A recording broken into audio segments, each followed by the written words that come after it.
Welcome or welcome back to the Wholesome Abi Agile Life School conversations and shares.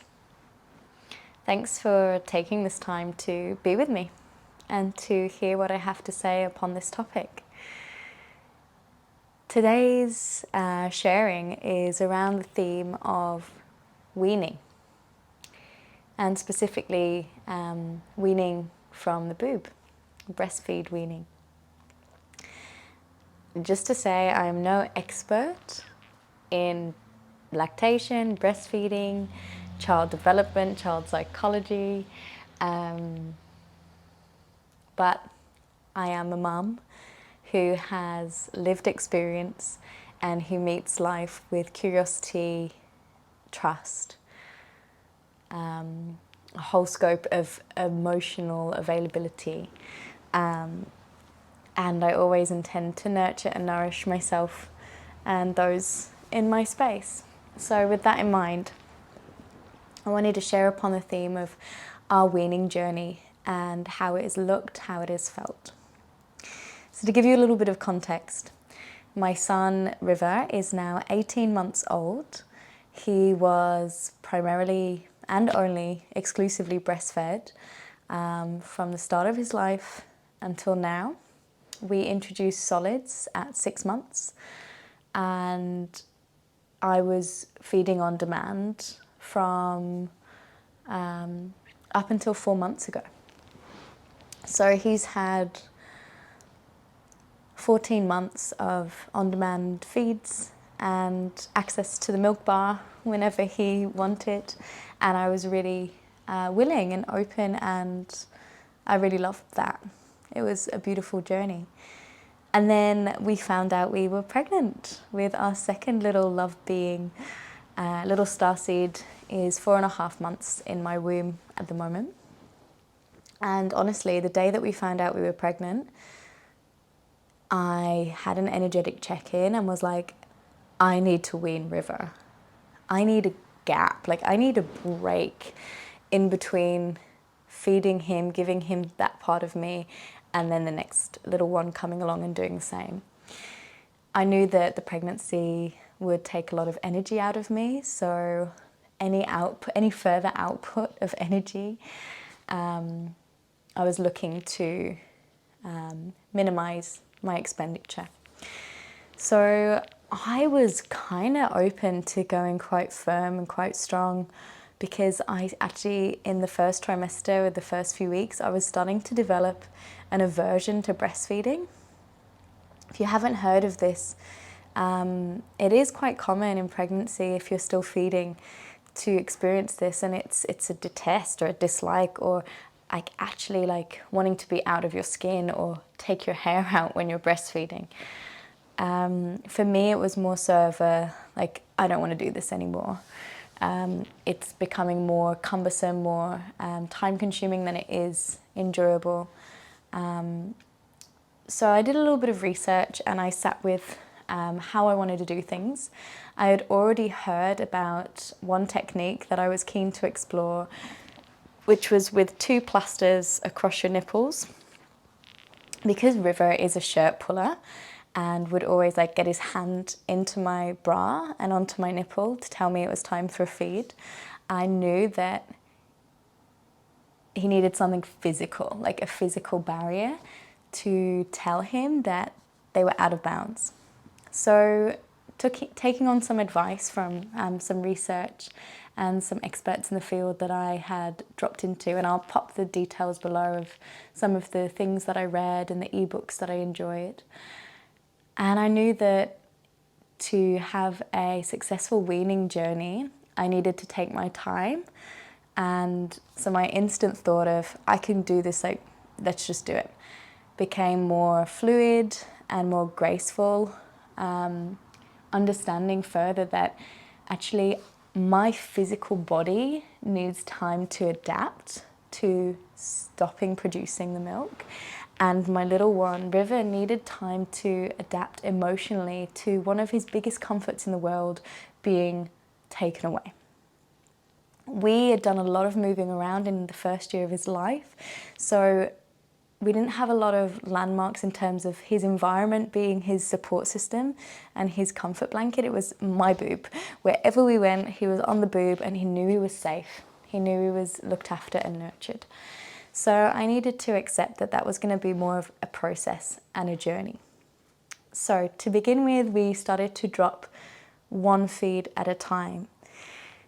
This was after I'd already told him, ouchie, ouchie, all gone. And he would only feed when I agreed to feed. So it was not on demand anymore. The milk bar was operating at different hours. And what really helped that transition was the fact that River could comprehend that something had gone. So before we even commenced the weaning journey, the few weeks leading up to it, he started to say gone when a bowl of food had been consumed. All gone, gone. When Papa left the house, gone. So he'd understood the idea of something not being there. Object, impermanence. So that really helped because I could tell him they've gone. Oh, they're ouchie, ouchie, all gone. They sore, they hurt. And it worked. I didn't realize how adaptive he would be to that. He got it, and he would only then have milk when I agreed upon it. And that started off, instead of maybe 5 feeds a day on average, we dropped down to 4, and I would just space it out. He was still napping twice a day at this point, and I was feeding to sleep at this point. So 2 of those daytime feeds were reserved for pre-sleep, getting him to a sleepy space. The other 2 were scattered throughout the day when I chose upon it, usually when we were at home, if I was comfortable on the couch, or if we were in the car and he needed settling, if we'd stop somewhere. And then that lasted maybe a couple of weeks, just staying with the drop of 1 feed and me reiterating the boundary of him only getting a feed when I was open and willing to do so. From there, we dropped down to 1 nap during this time. So that helped because that meant I was taking away 1 feed just in that regard to go down to 1 sleep. So we were down to about 3 feeds a day, including pre-night feed. And it was going well. My body was adapting and he was adapting, and he started to understand that there was less and less booby time.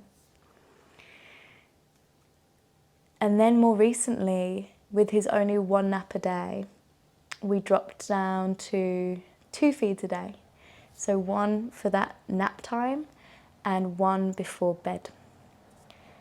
There was a time where I completely night weaned with Jeremy's support, my husband, and then we had to go back. We went to Sydney, we all shared a room. He could scent and smell me and knew my boobs were there, so I started to feed him overnight again. He was also unwell, so I just wanted to get him through that period of being unsettled in a new environment and feeling unwell with breast milk and boob time overnight. We still kept quite firm with the 2 feeds in the day. And then more recently, I just knew it was time. River developed a cold. He was struggling to feed through his nose. It was making me irritable, trying to get him to sleep, moving my body a lot more, standing while pregnant a lot more, trying to get him to sleep. And I thought maybe this is nature's way of telling me it's time. Maybe I just have to drop it. So that was like, I'm emotional thinking about it because that was hard. In the evening, the first evening that we didn't feed River to sleep, and Jeremy supported him to sleep, he looked at me and was like, "Booby, booby?" And I said, "Booby's all gone." And he just cried, like a whale, like something he loved had been taken away. And that was really hard. And I cried with him, and we had to cry together. And I told him I understood. And then I kind of dissolved upstairs, and I wanted to give Jeremy and River some space to start this new ritual, this new rhythm of Papa putting him to sleep. It's hard to step back when you've been a mother who's been so proactively involved in the sleep cycle and pre-sleep rituals, and especially when your body's physically involved in that act of supporting your child to sleep. It's actually really hard to step back, but I've been getting better at it. So I just dissolve upstairs, I take myself off quietly, and I take a bit of time for me. I take a long shower, or I do my face hygiene before bed. And the first night was really hard. River cried a lot, asking for mama, mama, mama. And it took maybe 30 minutes total until Jeremy managed to find a technique of standing and doing this strange movement that actually worked to get River to sleep. And then throughout the night he woke and asked for mama. And I said to Jeremy, if you can just ride the storm until like the small hours, like maybe 4 or 5 a.m, then I can come in and I can be with him just for that comfort if he's looking for me. And he did. He's amazing. And it got to about 4:30 the first night, and he was really crying out for mama. So I swapped with Jeremy. I told Jeremy to go get some sleep in our bed, because Jeremy was co-sleeping with River in River's room during this time. And I went in. And that first morning of me going in, River having the expectation of he's going to receive a breast right now, and me staying firm, was really tough. He was asking for booby, booby, booby, and I said, sorry, all gone, ouchie, ouchie, all gone. And what helped as well in that moment is that I was wearing a t-shirt and a jumper, so he could not access my boobs, and he could try and feel them, but they weren't accessible. That helped with that barrier again, that physical acknowledgement of, okay, they're not there. And it took me about 10-15 minutes of just like moving him around, telling him it was okay, telling him about all his friends that are sleeping.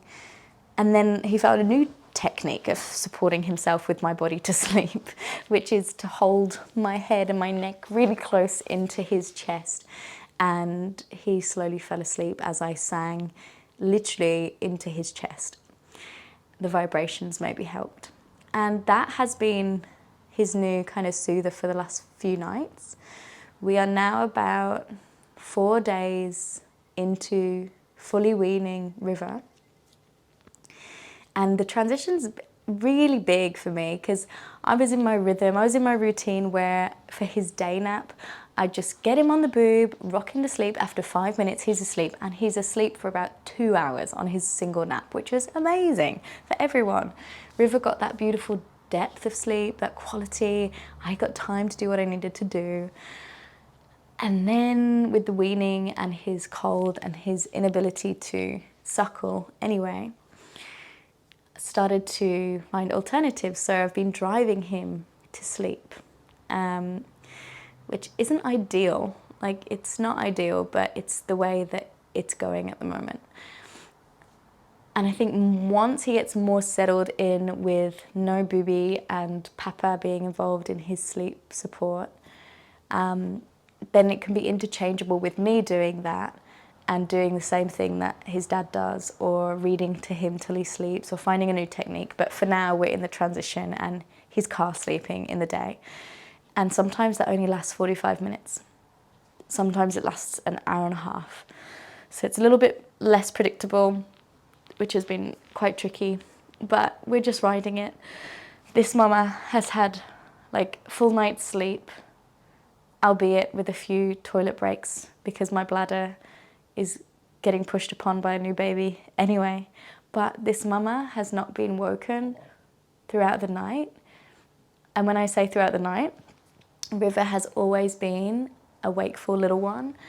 Not that he stays awake when he wakes, but he wakes and then you soothe him and he goes back to sleep. But that could have happened 5 to 8 times on average. Like, that's a good time for us.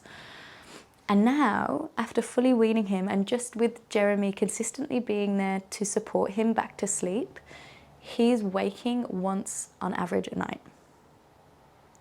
So I'm really happy that we've moved through what we have. It was a really hard decision. I'm glad I made it for myself, and I'm really, really grateful for the support of my husband in this process. For me personally, it's been a bit of a journey of reclaiming my physical space, my body, reclaiming my energy and giving priority to this growing child within me, reclaiming my sleep, and with that reclamation of sleep comes a whole new way of thinking and being throughout the day. Like, I was so clouded in fatigue that I didn't even realize how tired I was until I got sleep again. And now I can do the things that I wasn't doing before. I can do the extra bits and I can clean the kitchen more intently. So I'm grateful for the journey. We're still in the flux of it all, but I just wanted to give you a little insight as to where we're at right now, with River being fully weaned, my body having accepted that this right breast is a little bit tender. I might do one final clear with a pump today. I was pumping for the first 2 days of fully weaning River, just once a day and once at night. And then I went down to once in the day, and now I haven't pumped for 2 days. So I might give my right breast a clear out just once with the breast pump, and then that be it. And then I have a gap and I have a break for 6 months before the next little one, if all goes well with my breastfeeding journey, starts to suckle on again.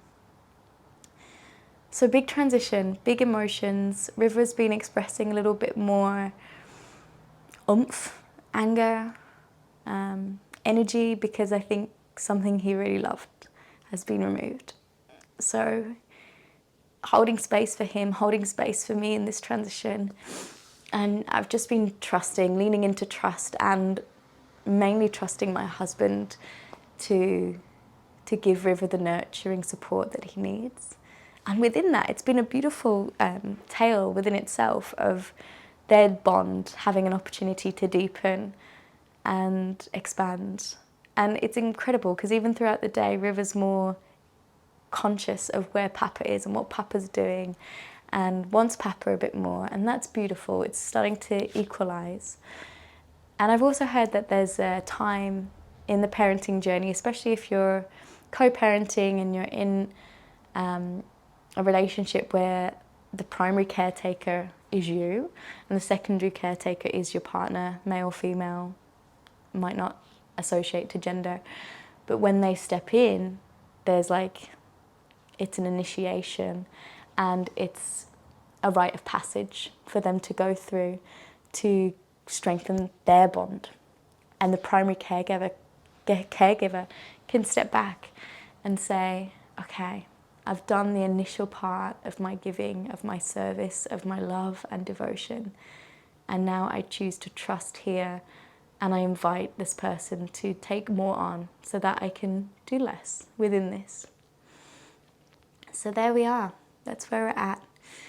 If you have any questions or thoughts or comments around this, please feel free to drop a comment below or message me privately, and I'd be so willing to have a conversation around this.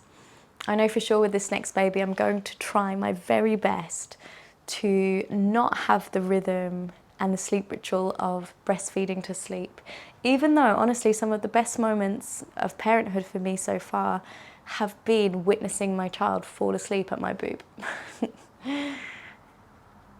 But I know with the next little one, to avoid this moment and this big transition, this big upheaval, I'm going to try to do the wake, feed, play, sleep rhythm, and support them into sleep through another means. Maybe it's a rock, maybe it's a rock and a shush, or maybe it's simply me lying them down, rubbing their back and singing to them. I just know energetically it was a big investment. I wouldn't change it for the world because it's done, and I feel River has gained so much through that connection and that nurturing energy, but I know I would do things slightly differently next time. Have an amazing rest of your day. Thanks for listening in, and we shall be here soon to connect again. Bye.